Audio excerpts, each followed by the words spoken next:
नमस्कार। इस विशेष कार्यक्रम में आप सभी दर्शकों का बहुत बहुत स्वागत है। मैं हूं असीम मिश्रा। आज बात बैंकों में जमा आपके पैसों की। दरअसल अगर कोई बैंक डूब जाता है या फिर RBI reserve bank of India की तरफ से लाइसेंस उनका रद्द कर दिया जाता है तो ग्राहकों को अब डरने की जरूरत नहीं है।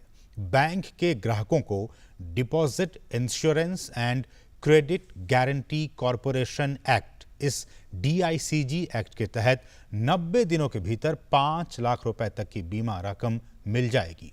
केंद्रीय मंत्रिमंडल ने बुधवार को हुई बैठक में डीआईसीजीसी एक्ट में बदलाव को मंजूरी दे दी है।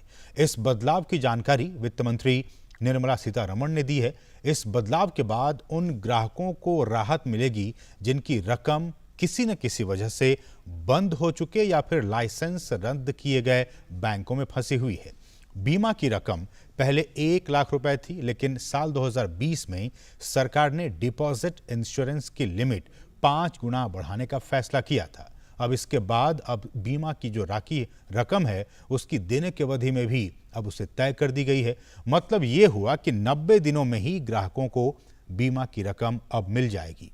केंद्रीय कैबिनेट की बैठक में जानकारी देते हुए वित्त मंत्री निर्मला सीतारमण ने बताया कि डीआईसीजीसी कानून में संशोधन के साथ जमा बीमा का दायरा भी अब बढ़ जाएगा। Deposit Insurance Credit Guarantee Corporation insures all bank deposits, such as savings or fixed or current deposit or recurring deposits. All of them are insured. And it covers all commercial banks.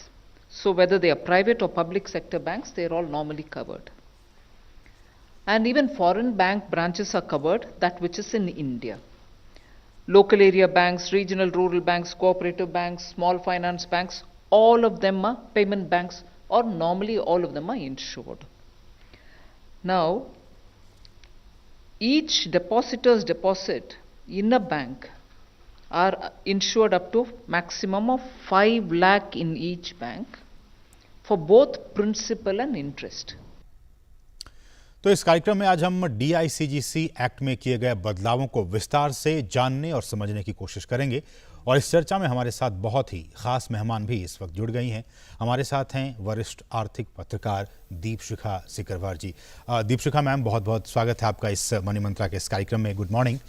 और ma'am, सबसे पहले तो यही कि ये जो act है, ये जो कानून है जिसमें कि बदलाव को मंजूरी दी गई है कैबिनेट में, अगर हमारे दर्शकों के लिए उनकी समझ के लिए बता सकें ये है क्या, किस तरह से हमारे जो कस्टमर्स हैं उन्हें अब इस बदलाव के बाद फायदा होने जा रहा है। ये जो बदलाव किया जा रहा है, कल राज्यसभा में ये बिल इंट्रोड्यूस किया गया। तो अगर देखिए कि आप पिछले 2-3 साल में आपने देखा है कि जो बैंक है, कुछ कोऑपरेटिव बैंक, पीएमसी बैंक का यहाँ मैं नाम लेना चाहूंगी, जिनके अंदर थोड़ी परेशानी थी और आरबीआई ने उसके ऊपर मॉरेटोरियम लगा दिया था। तो उस पीएमसी बैंक के जो जमा करता थे, जिन्होंने अपना पैसा वहां जमा किया हुआ था, वो काफी परेशानी में पड़ गए, क्योंकि बैंक पे मॉरेटोरियम लग जाने से वो उसको सारा अपना जो डीलिंग था वो बंद करना पड़ा। वो जो पैसा उसके पास जमा था वो नहीं वापस कर सकता था इन जमाकर्ताओं। तो सरकार ने पहली चीज जो एक की, जो आपने जैसा बताया 2020 में जो 1 लाख का लिमिट था उसको 5 लाख किया। तो जमाकर्ताओं का किसी भी बैंक में 5 लाख तक का डिपॉजिट है, जमा राशि है, उसके ऊपर ये इंश्योरेंस दिया जाता है कि 5 लाख तक का जो डिपॉजिट है उसको इस इंश्योरेंस के जरिए आपको वापस किया जाएगा। लेकिन परेशानी थी कि मोरेटोरियम लग जाने से ये जो प्रक्रिया थी इसमें बहुत समय लगता था। तो अब सरकार ने क्या किया है, सरकार ने समय सीमा तय कर दी है कि 90 दिन के भीतर जो है, जो ये 5 लाख का इंश्योरेंस है जमाकर्ताओं का, ये उसको वापस किया जाना चाहिए।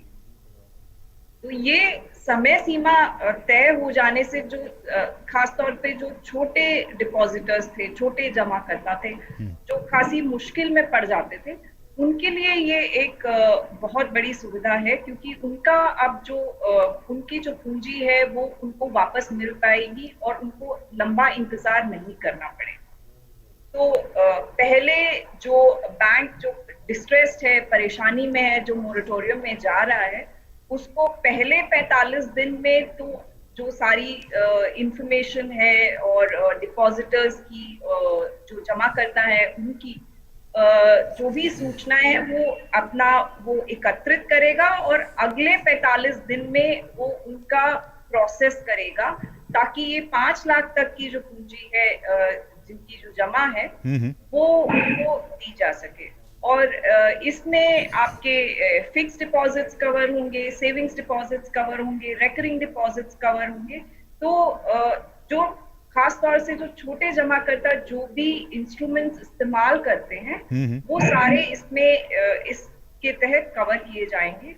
और जो बैंक्स हैं, जितने शेड्यूल्ड कमर्शियल बैंक्स हैं, जिनमें कोऑपरेटिव्स भी हैं और प्राइवेट बैंक्स भी हैं, वो सब इसके तहत ये इंश्योरेंस की जो सुविधा है इसमें ये कवर किए जाएंगे। और एक और बात, ये जो इंश्योरेंस है इसका भार जो है ये डिपॉजिटर्स पे नहीं आता है। इसका जो इंश्योरेंस का प्रीमियम है ये बैंकों द्वारा दिया जाता है, तो जमाकर्ताओं के ऊपर कोई इसका बोझ नहीं पड़ेगा। मैं यही आपसे जानना चाह रहा था मैम कि ये जो डिपॉजिट इंश्योरेंस है, जिन लोगों के खाते और जो पैसा जमा है बैंकों में, वो अगर इस इंश्योरेंस को लेना चाहें ताकि किसी आपात स्थिति में अगर वो बैंक डूब जाता है तो उससे वो पैसा वापस मिल जाए, ये इंश्योरेंस लेने का प्रोसेस क्या है, तरीका क्या है? तो देखिए, इसको जमाकर्ता को खुद इंश्योरेंस लेने की जरूरत नहीं है।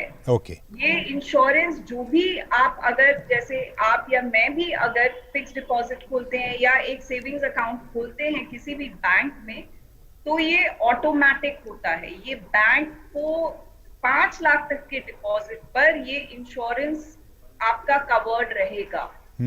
5 लाख के ऊपर नहीं रहेगा, लेकिन जैसे 10 लाख है तो उसमें 5 लाख तक की रकम आपकी इंश्योर्ड है और ये बैंकों द्वारा ऑटोमेटिकली दिया जाता है। इसमें जमाकर्ता को कुछ करने की जरूरत नहीं है। ओके। दूसरा मैम ये है कि इसमें इस पूरे प्रोसेस में कौन कौन से ऐसे बैंक्स हैं जो कि कवर होते हैं? क्या कोऑपरेटिव बैंक्स भी इसमें आते हैं, या फिर जो फॉरेन बैंक्स हैं जिनके ब्रांचेस यहाँ पे हैं, क्या वो भी इसमें कवर होते हैं? बिल्कुल, इसमें इसके तहत जैसा कि मैंने कहा कि जितने शेड्यूल्ड कमर्शियल बैंक्स हैं वो सब इसके तहत कवर होंगे। कोऑपरेटिव बैंक्स भी इसके तहत कवर होंगे। आपने देखा कि वित्त मंत्री ने जब इस बिल को जब कैबिनेट द्वारा मंजूरी दी गई थी तो उन्होंने बताया था कि ये जो बदलाव किया जा रहा है ये रेट्रोस्पेक्टिवली भी अप्लाई करेगा। मतलब बहुत रेट्रोस्पेक्टिव, जहां पे बैंक जो है मोरेटोरियम में आ चुके हैं, जैसे कि खास तौर पे पीएमसी बैंक जहां पे मोरेटोरियम ऑलरेडी लागू है, तो उन बैंकों पे जहां पे मोरेटोरियम ऑलरेडी चालू हो चुका है उनको भी इसके तहत कवरेज मिलेगा। तो ये सरकार ने इसमें खास ये सोच समझ के किया है कि जो रेट्रोस्पेक्टिवली भी ऐसे जो केसेस आए थे, यस बैंक या पीएमसी बैंक या लक्ष्मी विलास बैंक, ये सारे बैंक्स भी इसके तहत कवर हो सके। ठीक है मैम। और मैं हमारे जो दर्शक हैं मैं उनके लिए कहना चाहूँगा कि वो हमारे इस फ़ोन नंबर्स पे जो आप लगातार आप अपने टीवी स्क्रीन पे देख पा रहे होंगे, उस पर आप फ़ोन करके इससे संबंधित अगर आपके मन में कोई भी सवाल है तो आप सीधे हमारे साथ जो मेहमान जुड़ी हुई हैं दीपशिखा जी, उनसे आप पूछ सकते हैं। लेकिन मेरा अगला सवाल मैम ये आपसे ये है कि ऐसे कौन कौन से अकाउंट्स हैं किसी बैंक अकाउंट में जो कि कवर होते हैं, और दूसरी बात कि अगर एक ही बैंक में आपके एक से ज़्यादा अकाउंट हैं या एक से ज़्यादा बैंकों में आपके बहुत सारे अकाउंट्स हैं तो कैसे कवर किया जाएगा?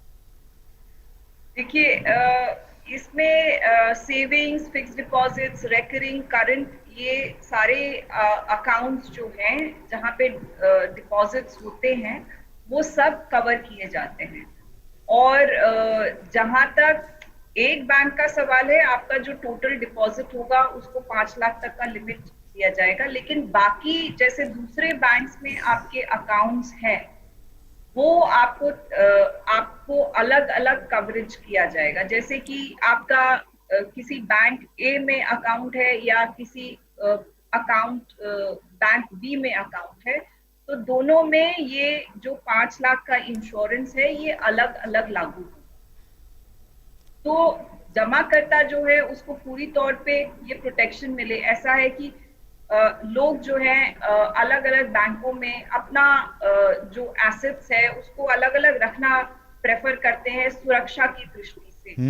तो सरकार ने भी इस चीज का ध्यान रखा है कि इसमें जो है वो कवरेज जो है अगर आप दूसरे बैंक में भी रख रहे हैं तो ऐसा नहीं है कि 5 लाख तक का आपका लिमिट है, ये हर बैंक का लिमिट है। तो दोनों बैंकों में आपका बैंक ए बैंक बी में अगर आप रखते हैं तो दोनों में आपको ये इंश्योरेंस मिलेगी। तो इसका मतलब ये हुआ मैम कि जो अलग अलग बैंक्स हैं उन अलग अलग बैंक्स में जो इसकी सीमा है, जो लिमिट्स है, वो अलग अलग होती है और इसलिए भी ग्राहकों को ये फायदा है कि आप जो है हाँ जी, सीमा जो है जो 5 लाख की सीमा तय की हुई है वो 5 लाख की सीमा आपकी अलग अलग बैंकों में भी लागू हो रही है। तो इससे बेहतर ये है कि लोग एक बैंक के बजाय अगर अलग अलग बैंकों में अपने सेविंग्स को रखते हैं तो ज्यादा सुरक्षित है पैसा। बिल्कुल, थोड़ी उससे सुरक्षा तो बढ़ी जाएगी। अच्छा कि ये मैम ये भी कहा गया कि अगर आप इस कवरेज को बढ़ाना चाहते हैं तो उसके लिए भी कोई ऑप्शन है क्या, बैंक की तरफ से कोई ऑप्शन दिया जाता है क्या? देखिए बैंक को जैसा कि मैं पहले बता रही थी, इसका जो प्रीमियम है इंश्योरेंस का वो बैंक दे रहे हैं। तो बैंक के लिए ये एक कॉस्ट है। तो बैंक जो है अभी ये ऑप्शन नहीं दे रहा है कस्टमर को कि मैं तुम्हें ये इस स्कीम इस योजना के तहत कि आप 5 लाख तक का डिपॉजिट जो है उसके ऊपर आप इसमें इंश्योरेंस प्रोवाइड कर सकें। इस योजना के तहत आपको बैंक जो है वो फ्री इंश्योरेंस देगा, लेकिन ये इंश्योरेंस जो फ्री इंश्योरेंस है ये 5 लाख तक के डिपॉजिट्स के लिए है। ठीक है। आपको ये देखना होगा कि ये जो योजना है, ये जो इंश्योरेंस स्कीम है, ये छोटे जमाकर्ताओं को खास ध्यान में रख के लाई गई। तो ये जो सीमा भी तय की गई और ये सरकार, ये पहले 1 लाख रुपए की सीमा थी, ये सरकार ने इसको बढ़ाया है 5 लाख तक किया। तो इसका कहीं ना कहीं फायदा जो बिल्कुल जो स्मॉल इन्वेस्टर्स हैं, जो जमा करता उन्हें कॉस्ट है। और ये छोटे जमा करता जो है, स्मॉल डिपॉजिटर्स जो है, जो फंस जाते थे जब बैंक परेशानी में आ जाते थे, तो उसको ध्यान में रखते हुए ये किया गया। मैम हमारे साथ एक कॉलर भी इस वक्त जुड़ गए हैं, हमारे साथ राजेश हैं जो कि मऊ से इस वक्त फोन लाइन पर मौजूद हैं। राजेश जी, आपका स्वागत है इस कार्यक्रम में, आप अपना सवाल पूछ सकते हैं। सर, मैंने GTSF में पैसे जमा किए थे, फिक्स किए थे आज के 6 साल पहले। कहाँ पे? मऊ में ही। नहीं, कौन से बैंक में? GTSF में। ठीक है। तो सर वो पूरा हो गया, साल भर हो गया, अभी पेमेंट नहीं कर रहा है सरकार। हमको बाउंडेशन लगा रखी है, नहीं पेमेंट करने, आप चलाने नहीं दे रही है। दीपशिखा मैम, मुझे इनका सवाल नहीं समझ आया। एक बार फिर से आप दोहरा दीजिए राजेश जी सवाल। हाँ सर, मैंने GTSF बैंक, GTSF कॉर्पोरेशन एक छोटा सा प्राइवेट बैंक था सर। तो सर उस बैंक में हमने 30,000 रुपये फिक्स किया था। तो वो पैसे पूरा हुए डेट को आज साल भर से ऊपर हो गया सर, और वो पेमेंट नहीं देता है, बोलता है कि सरकार हमारे ऊपर रोक लगा रखी है। मैम बैंक का क्या नाम बताया आपने? GTSF। ये कोई प्राइवेट बैंक है? ये कोई प्राइवेट या कोऑपरेटिव बैंक मुझे लग रहा है, लेकिन ये देखना होगा आपको या तो सरकार या रिजर्व बैंक जो है वहाँ एक कंप्लेंट डालना पड़ेगा, और मुझे लगता है उसमें हो जाना चाहिए। ये जो योजना आई है, सरकार ने जो ये बदलाव किया है इस कानून में, इसके तहत जो है अगर बैंक परेशानी में जा रहा है तो डिपॉजिटर का पैसा जो है उसको वापस मिलना चाहिए। 90 दिन के अंदर इस इंश्योरेंस के तहत वापस मिलेगा। लेकिन ये जो बैंक है इसके ऊपर मोरेटोरियम मैंने सुना नहीं है कि लगा है, तो ये मतलब चेक करना पड़ेगा कि इसके ऊपर मोरेटोरियम है या नहीं है। बिल्कुल। अगर मॉरेटोरियम नहीं है तब तो कोई दिक्कत नहीं होनी चाहिए, बैंक को पैसा वापस करना चाहिए। जी मैम और दूसरा मैं यही कहूंगी कि आप जब पैसा रख रहे हैं तो जो प्राइवेट बड़े बैंक हैं उनमें पैसा रखिए। जो खास तौर पे छोटे निवेशक हैं वो इस तरह के जो बैंक्स है वहां पैसा ना लगाएं तो वो ज्यादा बेहतर है। बिल्कुल राजेश जी, आप सुन रहे हैं ना मैम की बातों को, ऐसे बैंकों में लगाएं बिल्कुल जो कि विश्वस्त मतलब हों, जो जिनका नाम है थोड़ा नाम हो, सा, जो बिल्कुल। पता है कि ये एग्जिस्ट करते हैं, या फिर सरकारी बैंक है, पब्लिक सेक्टर बैंक्स हैं, वहां लगाएं नहीं जहां सर, क्या हुआ आपको जानकारी है और जानकारी मिल रही है। मतलब जो ऐसे छोटे बैंक है जिनके बारे में आपको पता नहीं है कि ये बैंक कहाँ है, इनके बारे में कि कहाँ से आए हैं, कौन और है इनके ये भी बहुत बड़ी इनमें दिक्कत है पैसा ना दीक्षिका लगाया मैम, जाए। बहुत ये भी बहुत बड़ी दिक्कत है कि बहुत से लोग को इसके बारे में जानकारी नहीं होती कि कौन से बैंक सही हैं, कौन से बैंक नहीं हैं, और लोग फिर इस तरह के मामलों में फंस जाते हैं। एक जानकारी होना भी बहुत खासतौर पे जरूरी है। सरकार ने जैसे जनधन के द्वारा ये कोशिश की गई है कि हर हर घर में एक बैंक खाता हो, हर बिल्कुल। परिवार में हर सदस्य के पास अब बैंक खाता हो। तो सरकार जो है बैंकों को, खासतौर के सरकारी बैंक जो है, ये प्रयास किया जा रहा है कि अकाउंट जो है ग्रामीण क्षेत्रों में भी, छोटे शहरों में भी हर किसी के पास पहुंचे। तो ये जो प्रयास किया जा रहा है इसका फायदा खासतौर से जो छोटे जमाकर्ता हैं इनको उठाना चाहिए। अच्छा मैम, ये जो पूरी प्रोसेस होगी कि किस तरह से बैंक जो है वो उन खातों की डिटेल खंगाले कि किन्हें वो क्लेम देनी है 5 लाख रुपए की, ये प्रोसेस कैसे होगा और कितने दिनों में कंप्लीट कर लिया जाएगा ताकि 90 दिनों के भीतर उन्हें पैसा मिल जाए? देखिए, जब कोई बैंक जो है उसे रिजर्व बैंक जो है वो उस पर मॉरेटोरियम लगा देता है, तो इस पूरी प्रक्रिया को 90 दिन के अंदर खत्म किया जाना है इन जमाकर्ताओं के लिए। तो पहले 45 दिन जो है वो बैंक जो है वो ये जितने जमा करता है, जितने ये अकाउंट्स हैं जो जिनके ऊपर ये 5 लाख की सीमा लागू होगी और जो इसमें जो इसके लिए एलिजिबल होंगे, उनका जो सारा डेटा है वो डिपॉजिट इंश्योरेंस गारंटी कॉर्पोरेशन को देगा। और डिपॉजिट इंश्योरेंस गारंटी कॉर्पोरेशन जो है अगले 45 दिन में वो ये सारे जो क्लेम्स आएंगे जी। इनकी प्रोसेसिंग करेगा। अच्छा मैम, इसमें और अब उसके बाद 90 दिन के भीतर जमाकर्ता को उसका पैसा मिल जाएगा, ताकि बैंक के साथ जो भी प्रक्रिया चल रही है, या लिक्विडेशन है या रेजोल्यूशन है या किसी और बैंक के साथ उसे मर्ज किया जा रहा है, उससे ये जो छोटा जमाकर्ता है इसको कोई मतलब नहीं है, उसको अपना पैसा मिल जाए। लोगों के मन में मैम ये भी सवाल है कि चलिए 5 लाख तक तो मेरा पैसा सेफ है, लेकिन जो लोग लाखों रुपए सेविंग कर चुके हैं उनके मन में डर है कि फिर 5 लाख तो चलिए मिल गया, लेकिन बाकी के पैसों का क्या होगा? देखिए, जब वो मॉरेटोरियम की प्रक्रिया शुरू, देखिए 5 लाख जो है, आपने देखा कि पहले ये सीमा 1 लाख, इसको बढ़ाकर 5 लाख किया गया है। तो जो छोटे जमा करता है उनको ध्यान में रखकर ये किया गया है कि जो वो अपनी गाड़ी कमाई बैंक में रख देते हैं, उनकी जो ये पूंजी है उसकी सुरक्षा किस तरह से की जाए।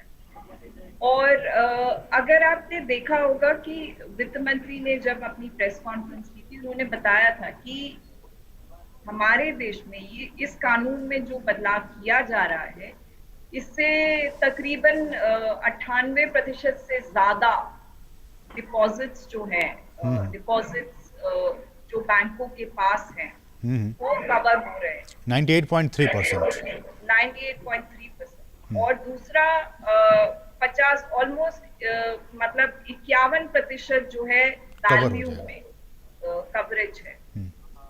और अगर विश्व से इसको कंपेयर करें तो विश्व में उन्होंने बताया था कि 80% तक जो है अकाउंट्स कवर्ड होते हैं, और जो वैल्यू ऑफ डिपॉजिट है वो 20 से 30%।